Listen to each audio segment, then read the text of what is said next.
우리 창조하신 목적 가운데 여러 가지가 있지만 그 중에 한 가지는 우리의 입술을 열어 하나님을 마음껏 찬송 부르기 위해서 우리를 지으셨다고 말씀하고 있습니다. 이 백성은 내가 나를 위하여 지었나니 나의 찬송을 부르게 하셨느니라.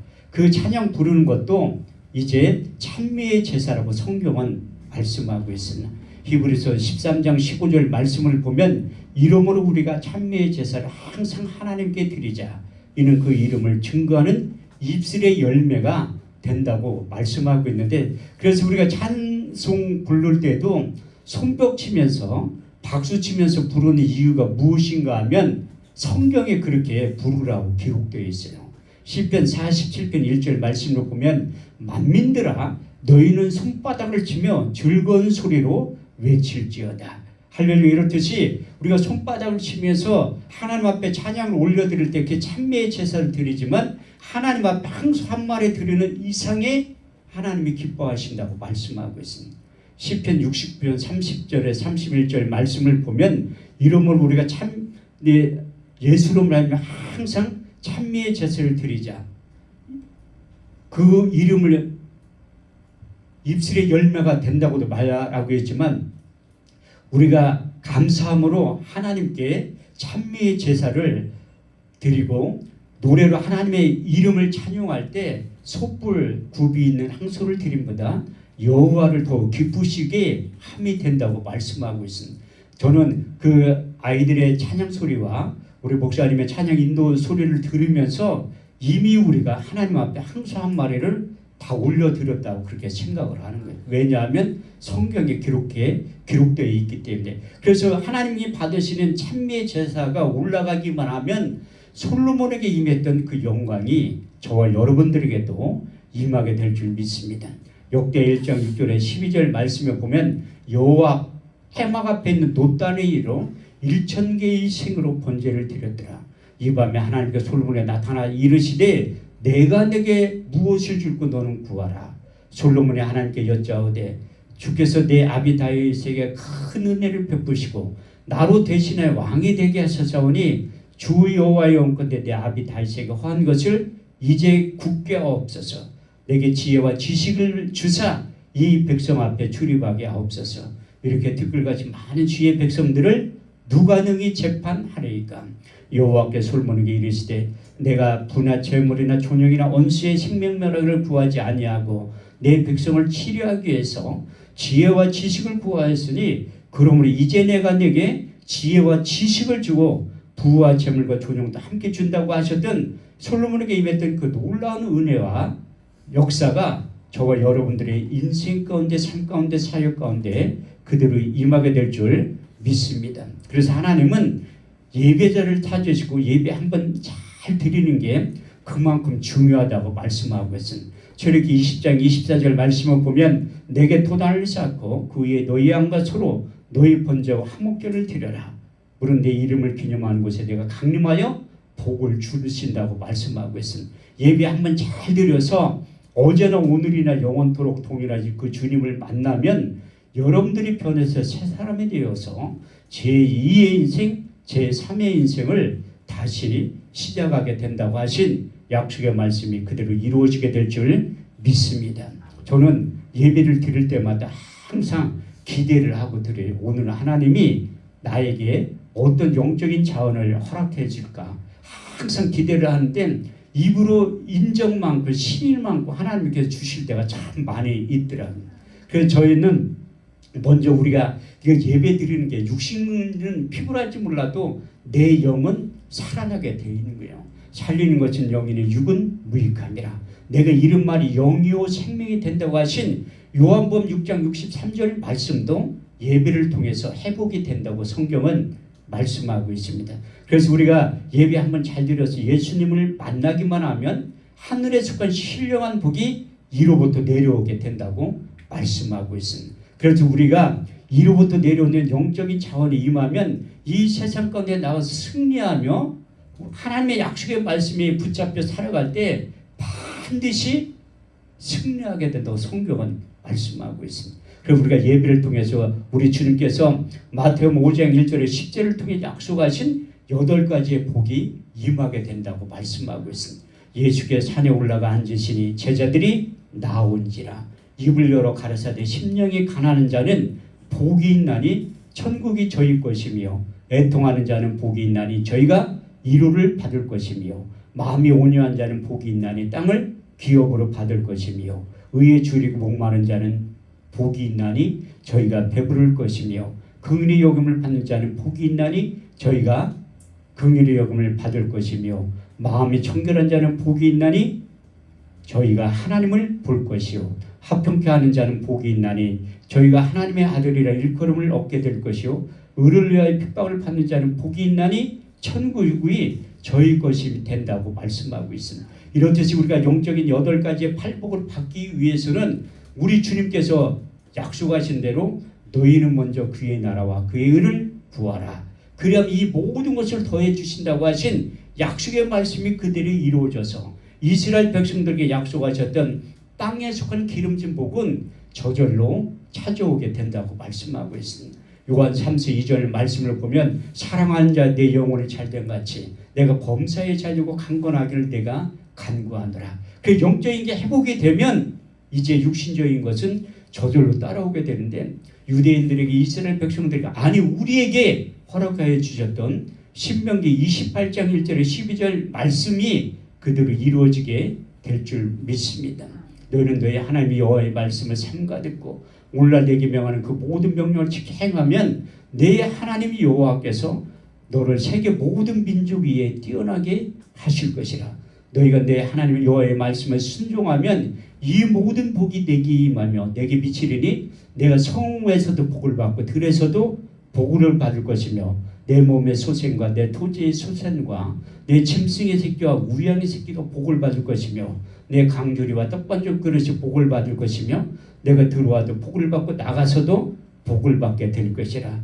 내 하나님 여호와께서 하늘의 아름다운 보화를 열으사 내 땅에 때를 따라 비를 내리시며 내 손으로 하는 모든 일에 복을 주시며 약속하신 그 언약의 말씀이 그들이 이루어져서 여러분들이 손대는 것보다 잘 되는 삶의 놀라운 변화가 반드시 나타나게 될 줄 믿습니다. 그래서 우리가 예배 한번 잘 드려서 내 영이 살아나고 회복이 되면 나와 하나님과의 관계의 정체성에 대해서 정확히 꿰뚫어 볼 수 있는 안목이 활짝 열어지게 된다고 성경은 말씀하고 있습니다. 창세기 1장과 2장 말씀을 보면 우리와 하나님과의 관계의 정체성에 대해서 자세히 기록되어 있어요. 창세기 1장 27절에서 28절 말씀을 보면 하나님의 형상대로 사람을 창조하시되 남자와 여자로 창조하시고 그들에게 복을 주시며 이르시되 생육하고 번성하여 땅에 충만하라. 땅을 정복하라. 바다의 고기와 공중의 새와 땅에 움직이는 모든 생물을 다스리는 능력을 아담에게 주셨던 그 동일한 은혜와 역사가 우리에게 임하게 된다고 말씀하고 있습니다. 창세기 2장 7절 말씀을 보면 이제 하나님께서 흙으로 사람을 지으시고 그 코에 생기를 불어넣으시니 사람이 생명이 되었다고 말씀하고 있습니다. 시편 기자는 창세기 1장과 2장 말씀을 인용하면서 우리와 하나님과의 관계에 대해서 4번에 걸쳐서 말씀하고 있는데 첫 번째 시편 2편 7절 말씀을 보면 여호와께서 가라사대 내가 내 영을 보내노라. 너는 내 아들과 딸들이라. 오늘날 내가 너희를 낳았다고 표현하고 있고 두 번째 시편 82편 6절 말씀을 보면 여호와께서 가라사대 너희는 신들이며 다 지존자의 아들과 딸들이라고 표현하고 있습니다. 세 번째 시편 139편 13절 말씀을 보면 주께서 내 장부를 지으시며 내 모태에서 나를 조직하셨다고 말씀하셨고 마지막 네 번째 시편 139편 16절 말씀을 보면 나의 형질이 이르기 전에 주의 눈이 보셨으며 나의 정한 날이 되기 전에 주의 책에 다 기록이 되었다고 말씀하고 있습니다. 우리 주님께서도 창세기 1장과 2장 말씀을 인용하시고 시편 기자의 내용을 인용하면서 우리와 하나님과의 정체성에 대해서 이렇게 결론을 내려주셨는데 요한복음 10장 34절에서 35절 말씀을 보면 너희 율법에 기록한 바 내가 너희를 신이라 하지 아니하였느냐 성경을 펴하지 못하나니 하나님의 말씀을 받은 사람들을 신적인 존재 영적인 존재라고 말씀하고 있습니다. 본래 우리는 누군가 하면 하나님의 형상을 닮은 존재이고 하나님의 아들과 딸들이라고 성경은 표현하고 있는데 왜 그것이 단절됐냐면 창세기 6장 5절 말씀을 통해서 사람이 제가 세상에 관영한가 그 모든 계획과 생각이 항상 악한 것 뿌림을 아시고 하나님이 사람 지으셨음을 한탄하시고 우리 안에 있는 하나님의 영 호흡이 떠나갔다고 말씀하고 있습니다. 창세기 6장 3절 말씀을 보면 여호와께서 가라사대 나의 영이 영원히 사람과 함께하지 아니하리니 이는 그들이 육체가 됨이라. 그러나 그들의 날은 120년이 될 것이라. 그래서 우리가 영적인 존재, 정신적인 존재, 육신적인 존재에서 영이 떠나간 다음에 육신적인 존재와 정신적인 존재로 남아있어서 하나님과 소통됐던 것들이 불통이 된 거예요. 그래서 자기의 소견에 옳은 대로 살아갈 수밖에 없고 사람의 심령 가운데 완악한 마음, 단단한 마음이 내재되어 있다고 말씀하고 있습니다. 이사야 6장 9절에서 10절, 마태복음 13장 13절에서 14절, 사도행전 28장 26절에 27절 말씀을 보면 너희가 하나님의 말씀 듣긴 들어도 듣지 못하고 보긴 보아도 보지 못하고 또 마음으로 생각하지 못하는 이유가 무엇인가 하면 너희 내면 가운데 완악한 마음, 단단한 마음이 들어있어서 사사기 21장 25절 말씀대로 그때 이스라엘의 왕이 없으므로 그때 이스라엘의 말씀이 없으므로 자기의 소견에 옳은 대로 행하며 살아갈 수밖에 없다고 말씀하고 있습니다. 그래도 하나님이 우리를 사랑하셔서 하나님의 영이 떠났지만 그 선지자들을 통해서 이제 하나님께서 예비해 놓으신 성령을 보내주시마 약속을 하신 거예요. 왜? 하나님은 사랑이시라 우리를 외면하지 않고 돌보시기를 위해서 하나님께서 예비해 놓은 성령을 보내주시마 약속하신 예언의 말씀이 이사야 선지자의 입술을 통해서 두 번에 걸쳐서 예언의 말씀이 나오고 있습니다. 첫 번째가 이사야 11장 2절 말씀을 보면 주 여호와의 신 곧 지혜와 총명의 신이요 모략과 지혜의 신이요 여호와를 경외하는 신이 위에서부터 임하게 된다고 말씀하셨고 이사야 32장 15절 말씀을 보면 마침내 성령을 위에서부터 부어주리니 광야가 아름다운 밭이 되고 아름다운 밭이 살림으로 변하게 될 것이라고 말씀하고 있습니다. 더 나아가 여러분들이 잘 알고 있는 요엘 선지자의 입술을 통해서 요엘서 2장 28절에 29절 말씀을 보면 그 후에 내가 내 신을 남종과 여종들에게 부어주리니 너희 자녀는 장래일을 말할 것이요 너희 젊은이는 한상을 보고 너희 늙은이는 꿈을 꾸게 될 것이다. 이런 예언의 말씀을 하시고 우리 주님께서도 마지막 고별 설교 가운데 요한복음 14장, 요한복음 15장, 요한복음 16장 3장에 걸쳐서 보혜사 진리의 성령에 대해서 4번에 걸쳐서 언급하고 있습니다. 첫 번째 요한복음 14장 16절 18절 말씀을 보면 내가 아버지께 구하겠으니 그가 또 다른 보혜사를 너에게 주사 영원토록 너희와 함께 있게 하시리니 저는 진리의 영이라 이 세상은 능히 저를 받지도 못하고 보지도 못하리라. 그러나 너희는 저를 아나니 저는 너희와 함께 구하시며 또 너희 속에 계시겠습니다. 내가 너희를 구하와 같이 버려두지 아니하고 다시 너에게 오겠다고 말씀하시고 두 번째 요한복음 14장 26절 보혜사 곧 아버지께로부터 너에게 보내실 성령 그가 너에게 모든 것을 가르치시고 내가 말한 모든 것을 생각나게 하실 것이라. 세 번째 요한복음 15장 26절 말씀을 보면 아버지께로부터 너에게 보낼 보혜사 곧 아버지께로 나오신 진리의 성령이 오실 때에 그가 나를 증거하실 것이요. 보혜사 진리의 성령이 오셔야지만 나에 대해서 예수님에 대해서 정확하게 가르쳐 줄 것이고 내가 한 말을 생각나게 하실 것이라. 그 보혜사 헬러 원문에 보면 변호사, 이로자 곁에서 도와주시는 자로 설명을 드릴 수 있습니다. 그래도 제자들 깨닫지 못하니까 요한복음 16장 7절에서 8절 말씀을 통해서 마지막으로 말씀하고 있는데 내가 실상을 말하노니 내가 떠나가는 것이 너에게 유익이라.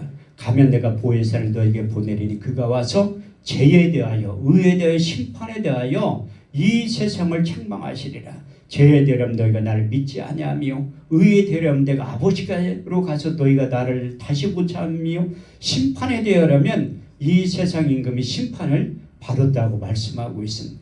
그래도 제자들이 깨닫지를 못하니까 요한복음 16장 13절 말씀을 통해서 이렇게 결론을 내려주신 그러나 진리의 성령이 오시면 그가 너희를 모든 진리 가운데로 인도하시니 그가 스스로 말하지 않고 오직 듣는 것을 말하시며 장래일을 너희에게 알려주신다고 말씀하고 있습니다. 그 성령이 오시는 게 그만큼 중요하기 때문에 우리 주님께서 부활하셔서 40일 동안 이 땅에 부활의 몸과 육신의 몸을 갖고 계시면서 이제 제자들에게 나타나서 이제 성령이 임하게 될 것이다. 두 번이나 예언의 말씀을 또 하신 거예요. 첫 번째 요한복음 20장 21절에서 22절 말씀을 보면 너희에게 평강이 있을지어다. 아버지께서 나를 보내신 것 같이 나도 너희를 보내느라. 이 말씀을 하시며 저희를 향하여 숨을 내쉬며 가라사대 성령을 받으라. 나의 영을 받으라. 나의 숨을 받으라고 외치신 거예요. 어떻게 보면 하나님의 호흡이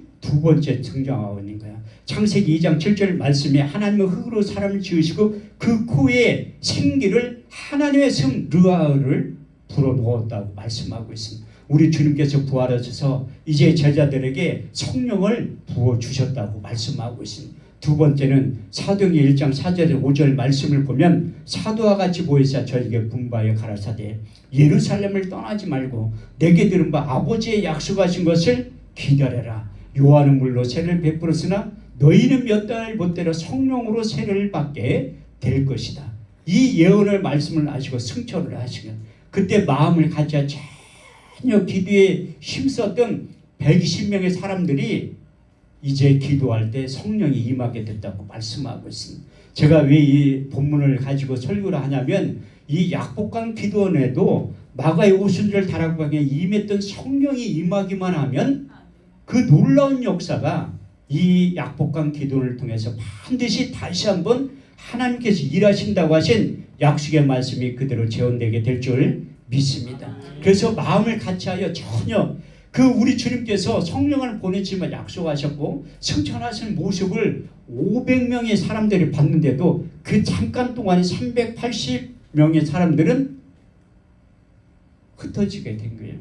그래서 소수의 사람 120명의 사람들이 모여서 마음을 같이하여 전혀 기도에 힘썼을 때 오늘 본문 같은 현상이 하나님께서 예언자들을 통해서 선지자를 통해서 약속했던 하나님의 약속의 말씀이 우리 주님께서 약속하신 그 언약의 말씀이 그대로 나타나기 시작하네요. 성경 전체 31,173절은 하나님의 때에 하나님의 방법으로 반드시 나타나게 된다고 약속하고 있습니다. 시편 89편 34절 말씀을 보면 내 언약을 파하지 아니하고 내 입술에 된 것도 변치 아니하리라. 여러분들 잘 알고 있는 민수기 23장 19절 말씀을 보면 여호와는 인생이 안시 거짓말을 하지 아니하시고 인자가 아니지 후회가 없으시도다. 어찌 말씀하신 바를 행치 아니하시고 하신 말씀을 실행치 아니하시랴. 그 약속의 말씀이 재현되는 장면이 오늘 본문 말씀입니다. 오순절날이 이미림에 저희가 다 같이 한 곳에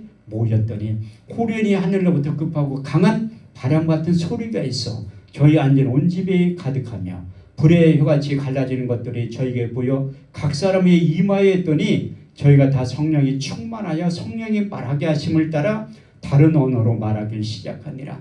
그때 경건한 유대인들이 천하 각고로 와서 예루살렘에 오고 하더니 이 소리가 나면 큰 무리가 모여 소동하여 가로되 보라 이 말하는 사람들이 다 갈릴리 사람들이 아니냐. 우리의 각 사람의 남부 방언으로 듣게 됨이 어찌 됨이뇨. 우리는 다 바데인가 메데인가 엘렘인가 메소포타미아 본도와 아시아 브르길라 팜빌리아 애국과 및 구레네에 가까운 리비아 여러 지방에 사는 사람들과 로마로부터 온 나그네 유대인과 유대기에 들어온 사람들과 그레데인과 아라비아인들이라. 우리의 각 사람 남곳 방언을 하나님의 큰 일을 듣게 되었다고 말씀하고 있습니다. 그래서 성령이 우리 육체 가운데 전사하고 들어오시면 이게 영적인 것이 회복이 돼서 하나님의 음성, 영의 소리가 들리기 시작한다고 말씀하고 있습니다. 그 오순절 다락방에 성령이 임할 때 첫 번째 나타나는 현상이 바람 같은 소리가 있었다고 말씀하고 있습니다. 그것은 우리의 청각으로 들려졌다고 말씀하고 있습니다. 그 바람 같은 소리가 이 약복강 기도원에도 이 밤에 그대로 임할 수도 있다는 거예요. 여러분들이 통성으로 기도하고 말씀드릴 때 성령이 임하시고만 하면 그 놀라운 사도행전 2장 1절에 13절까지의 말씀이 저의 사역 가운데도 여러분들의 삶 가운데 인생 가운데 사역 가운데도 그대로 재현되게 될 줄 믿습니다. 저도 이제 이 사역이 똑같은 사도행전 2장 1절에 4절까지의 말씀이 우리 교회에서도 재현됐던 적이 있어요. 그래서 그 간증을 하려고 하는 거예요. 제가 성남에서 목회를 하다가 8년 만에 응답을 받고 서울로 가서 매일 예배를 드린 거예요. 그 설계 예배는 그 성남에 드리고 이전 예배를 드리고 난 다음에 40명의 강사 목사님들을 불러서 부흥회를 외상으로 국민일보에 350만 원짜리 광고를 내고 매일매일 집회를 드린 거예요. 개척교회가 살아남는 방법은 말씀과 기도에는 없겠더라고. 그래서 이전 예배 그 토요일날 드린 다음에 주일날 저녁 때부터 부흥회를 40명의 강사를 모신 다음에 부흥회를 하기 시작한 거예요. 그런데 40일 동안 예배를 드리고 나니까 42일째 될 때는 강사를 줄 돈이 없는 거야. 그래서 하나님 앞에 기도하기 시작해. 근데 떠오르는 생각이 있더라고. 이제 설교도 어느 정도 하고 강사비 전혀 받지 않아갈 그 강사를 섭외를 한 거예요. 그 사람 누군가 하면 황금천 목사라고 전혀 강사비를 안 줘도 될 사람을 섭외를 해서 제가 주일날 저녁에 시작해서 토요일날 저녁 때까지 집회를 인도한 거예요. 아무도 오지 않아. 근데 매일매일 제가 한 사람 앉혀놓고도 집회를 잘하는 이유가 무엇인가 하면 우리 집사람 앉혀놓고 6개월을 넘게 설교를 한 거예요. 아무도 안 와가지고. 딸도 학교 끝나면 오야 되는데 예배 끝나면 쏙 들어가 바깥에 있다가 들어오는 게 예배 참석하기 싫으니까. 그게 현실이에요, 개척교회. 근데 6개월을 매일 예배를 들으니까 어떤 사람이 문을 확 열더라. 그럼 들어오지 않고 문을 확 열면서 저 뒤에처럼 문 확 열네. 야 무슨 새끼야 시끄러워 죽겠네. 왜 이렇게 밤마다 떠드냐. 우리 교회가 1층은 오토바이 가게고 2층이 교회고 3층, 4층은 사람들이 사는데요. 일반 주택이야. 그렇게 매일 저녁에 찬양 부르고 기도하고 하니까 알아듣지도 못하는 방언 기도를 해제키니까 문을 확 열더니 야 이 무슨 새끼야 시끄러워 죽겠네. 조용히 내 들어오라니까 그냥 올라가대. 아 시정하겠습니다. 앞으로 주의할게. 또 하는 거야 그 다음부터. 그런데 안 오더라고. 계속 예배를 드리니까 어떤 사람이 온 다음에 목사님의 교회에 십자가가 없네. 내가 그분 불러서 얘기했지. 귀에다 대고 돈이 없어서 못 따랐어. 그분이 해줬다니까. 어떤 분이 또 매일 예배 드리니까 오더니 목사님 왜 교회에 간판이 없냐. 내가 그분의 귀에다 대고 살짝 얘기했지. 돈이 없어서 못 따랐어. 그분들이 다 해줬다니까. 그런데 계속 예배를 드린 거야. 그러니까 어떤 사람들이 이제 모이기 시작하더라고요. 그런데 오자마자 확 쓰러진 거야. 이렇게 세워도 쓰러지고 이렇게 세워지고. 난 그런 사람들 언제 봤냐. 교통사고나 차에 사람이 치였을 때 축 늘어지는 거야. 또 그래서 늘어지는 사람 술을 인사불성될 정도로 마신 사람들 보면 이렇게 축 늘어지잖아. 그렇게. 아니 이렇게 세우면 쓰러지고 이렇게 세우면. 그때 집사람 없었으면 큰일 날 뻔했다니까요. 근데 여자를 뭐 만질 수가 있어 어떻게? 그래도 가방 좀 뒤져보라고. 그 가방에 남편 핸드폰이 저장되어 있더라. 1번으로. 내가 전화를 했지. 그래서 이렇게 됐다니까 와서 빨리 좀 데려가라는 성질을 확 내는 거야. 아니 멀쩡하게 교회 갔는데 왜 그렇게 됐냐고. 오더니 막 씩씩거리면 난리가 나. 이렇게 누르니 세우면 엎고서 내려간 거야 2층에서. 그런데 저는 우리 교회나 기도원에 사람들 오면 안 물어봐. 이름이 뭐냐, 어디 사냐, 전화번호가 뭐냐 안 물어보는데 그분이 왔을 때 너무나 신기해서 물어본 거야. 그때 왜 쓰러졌냐고. 왜 쓰러졌냐고 내가 물어보니까 그분이 한 얘기가 십자가에서 토네이도 강풍이 나와서 쓰러졌다는 거야. 아이 거짓말하지 말라고. 무슨 한겨울에 에어컨도 안 틀고 선풍기도 안 틀어도 그런 게 어딨냐니까. 제가 영적인 세계에 너무 모르니까 하나님의 마루타를 갖다 세운 다음에 가르치기 시작하는 거예요. 토네이도 강풍이 나와가 쓰러졌다는 거야. 거짓말하지 말라고 아니라는 거야. 그래서 자기가 일어나서 기도하려면 쓰러뜨리고 일어나서 기도하려면 쓰러뜨리고 그렇게 했다는 겁니다. 그분이 간 다음에 제가 의심이 상당히 많은 목사예요. 지금도 저는 성경이 없는 건 안 믿어. 그래서 성경을 막 찾아봤지. 열왕기상 19장 16절 말씀에 보면 너는 나가서 여호와 앞에 섰으라 하시니 여호와께 지나가시는데 크고 강한 바람이 산을 가리고 바위를 부쉈다고 말씀하고 있습니다. 엘리야도 나처럼 의심이 많은 사람이었는데 하나님 앞에 하나님의 임재를 나타내 보여주려고 하니까 그 일이 엘리야 앞에서 일어나는 거예요. 여호와께 지나가시니 크고 강한 바람이 산을 가리고 바위를 부쉈다고 말씀하고 있습니다. 근데 엘리야에게 임했던 그 하나님이 마가의 오순절 다락방에 임한 다음에 우리 세 사람 순복음께도 임하는 거예요. 똑같은 게.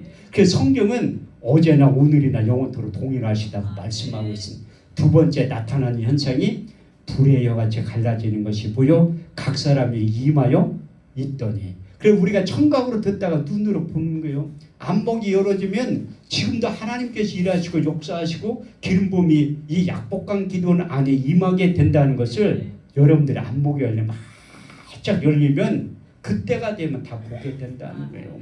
그래서 오늘 본문 말씀대로 보면 불의 같이 갈라지는 것이 보여 각 사람 위에 임하였더니 그래서 눈으로 보게 된 불이 임했는데 그 불하면 하나님의 임재를 뜻한다고 성경은 말씀하고 있습니다. 출애굽기 3장 2절 말씀에 보면 처음으로 하나님의 여호와의 사자가 나타날 때 가신 떨기나무께 불 가운데서 나타나니 그 여호와의 사자가 나타나는데 이제 불이 붙어들면 연소들 다 타버렸는데 꺼지지 않는 불로 나타나는 거예요. 두 번째 하나님이 나타날 때 저도 시내산에 갔을 때 이제 붉은 산인데 아무것도 없어. 그때 시내산에 새벽에 올라가는데 낙타를 타고 올라간 거예요. 우리 딸내미하고 같은 낙타를 타고 올라가지 않는데 따로따로 타고 내가 그 감동이 이상해가지고 딸내미한테 $20를 줬어. 호주머니에 꽂아둔 거. 이제 헤어지게 되니까 새벽 2시에 출발을 했으니까. 이제 낙타가 참 신기한 게 뭐냐면 내가 밑에서 볼 때는 별로 안 커 보이잖아. 낙타를 타는 순간에 보면 한 2m는 돼. 그 신기한 게 뭐냐면 그 시내산에 올라가는데 우리 사람 안쪽으로 올라 그 땅 떨어지냐 그 끝으로 가. 그 배디원들이 처음에는 내 낙타를 끌고 가더니 그 끈을 다 버리더라. 그냥 혼자 가는 거 나하고 낙타하고 둘이 올라가는 거 2시간 동안. 딸내미는 보이지 않고 헤어지니까 아빠 부르는데 내가 뭐 떠내릴 수가 있어야지. 조금만 한 50cm만 같으면 내가 낙타에 떠내렸다는 거예요. 딸내미 혼자 가는데 초등학생 가는데 가 붙잡고 해야 될 거 아니오. 어디서 또 헤어질지 모르잖아. 사람들이 그렇게 많은데. 2시간 있다 보니까 먼저 같이 있더라고. 울면서 딸이 울면서 눈 퉁퉁 벗어. 아빠가 아프니까. 그 돈 어떻게 하니까 그 배디언이 돈 달라고 해가지고 그 보여주니까 $10 가져갔대. 그래가지고 그때 시내산을 보면서 내가 깜짝 놀랐는데 한국 사람이 또 거기 가서 또 컵라면을 먹고 있더라고. 참 신기하게. 그래서 많은 것들이 하나님께서 그런데 그때 출애굽기 19장 18절 말씀이 떠오르더라고요. 그때 하나님께서 시내산에 나타나신 시내산의 연기가 촉하니 그 불 가운데서 여호와께서 강림하시는데라. 불하면 하나님의 임재를 뜻하는 거예요. 솔로몬 성전을 다 짓고 난 다음에 기도할 때 불이 떨어졌다고 말씀하고 있습니다.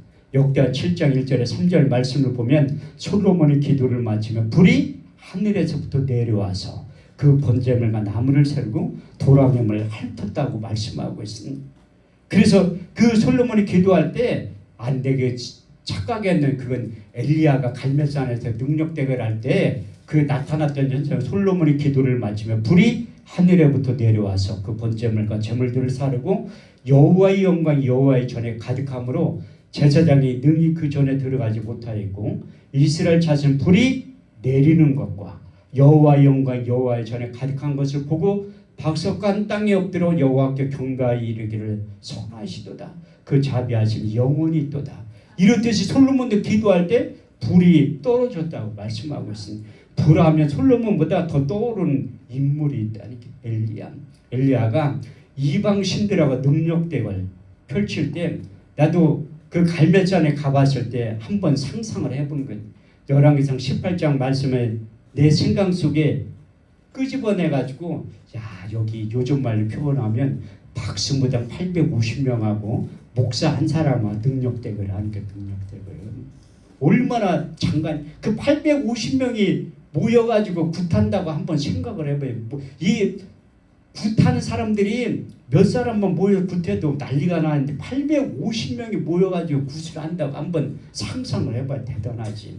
근데 엘리야는 역시 하나님의 사람이 나타난대. 열왕기상 18장 24절 말씀을 보면 너희는 너희 신의 이름을 부르라. 나는 여호와의 이름을 부르리니 이에 불로 응답하는 신 그분이 참 하나님이라고. 그래서 이방 신들이 선지자들이 아무리 기도를 해도 불이 안 떨어져. 가짜는 그렇게 표가 나는 거예요. 그때 엘리야가 그 제단 위에 물을 잔뜩 불어놓은 거야. 나는 그 물을 어디서 기르왔나 참 신기하대. 그래서 수천 년 전에 지금 가도 물이 없는데 갈멜산을 어디에서 끌어왔는지 참 신기해. 밑에서 받아서 올라왔겠지. 물을 잔뜩 부은 거야. 그러면서 기도도 많이 안 해. 딱 두 마디 했어요. 응답하소서. 응답하소서. 그때 놀라운 현상이 나타나요. 열왕기 18장 38절 말씀을 보면 여호와의 불이 하늘에서 내려 그 번제물과 제물들을 사르고 도랑의 물을 핥았다고 말씀하고 있습니다. 제가 대전 아름다운 기도를 갈 때마다 항상 그 굿당들이 없어지게 기도한다는 게 이번에도 갈 때 제가 지난달에도 개인적으로 한 번 또 갔다 온 거예요. 굿당 없어졌나 안 없어졌나 그대로 있더라고. 내가 용력이 부족해서 그런 거야. 그래서 항상 대전 아름다운 기도에 1년에 한 번씩 집회하러 가는데 위에서는 굿하고 밑에서는 목사들이 설교하고 그러는 거예요. 그래 능력대결을 펼치는 거야. 제가 여기 올 때만 해도 옛날에 오관성 목사님이 집회를 할 때 불이 떨어진 것처럼 보여가지고 지나가는 사람이 소방서에 신고를 했다는 거야. 나도 여기 올 때마다 항상 사이렌 소리가 들리는 데나 경청을 해. 소방서가 바로 옆에 있잖아.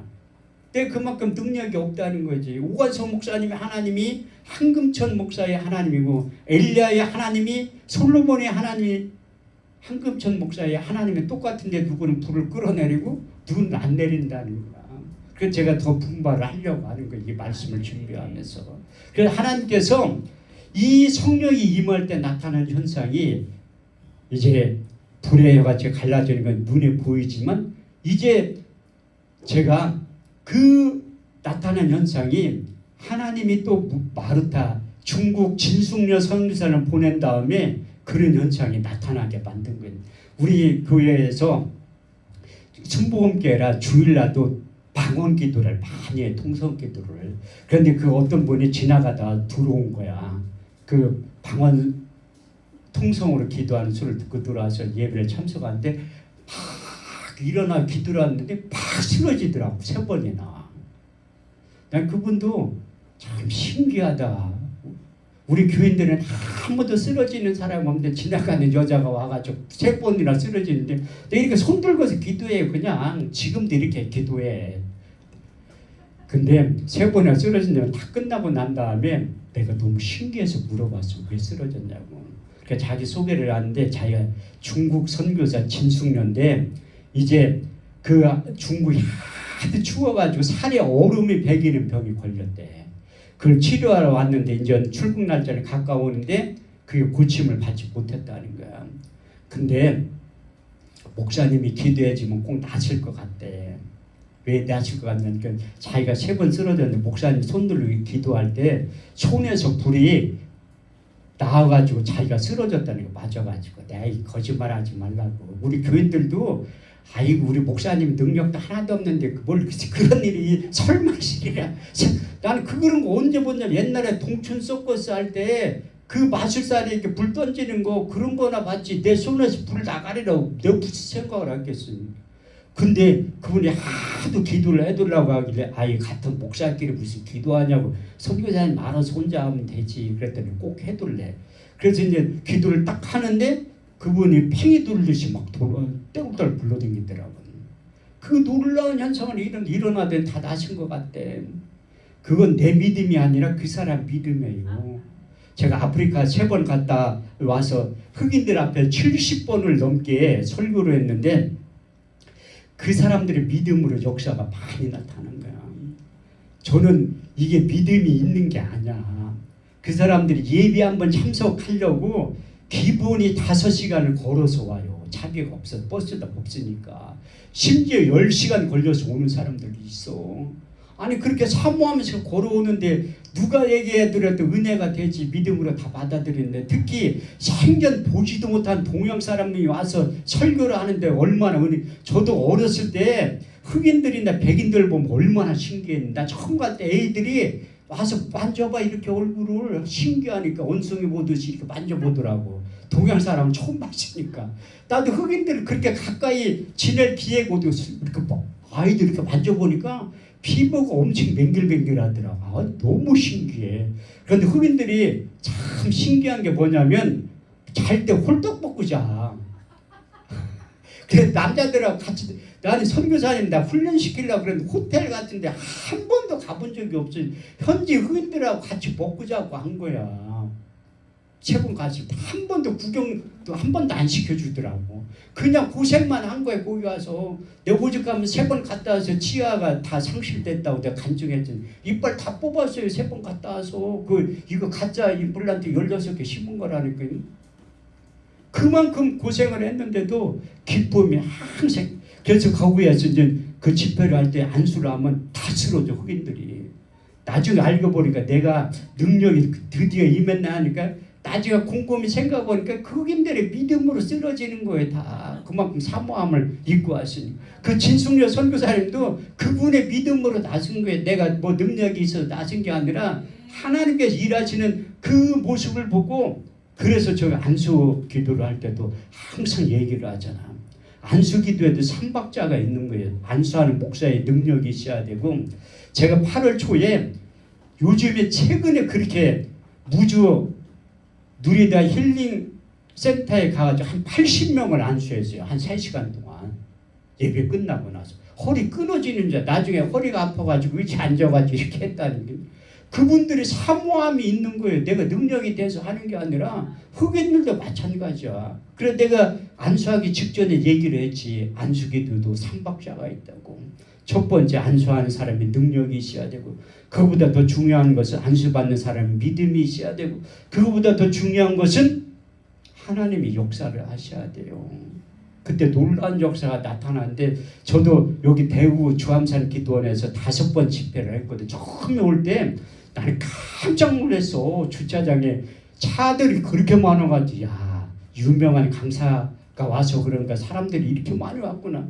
웬걸 예배 시작할 때 보니까 없어. 내가 물어봤지 관계자한테. 저 사람 차는 저렇게 많은데 왜 안 들어오냐니까 산에 가서 다 기도하는 사람들이래. 내가 뭐라고 했지.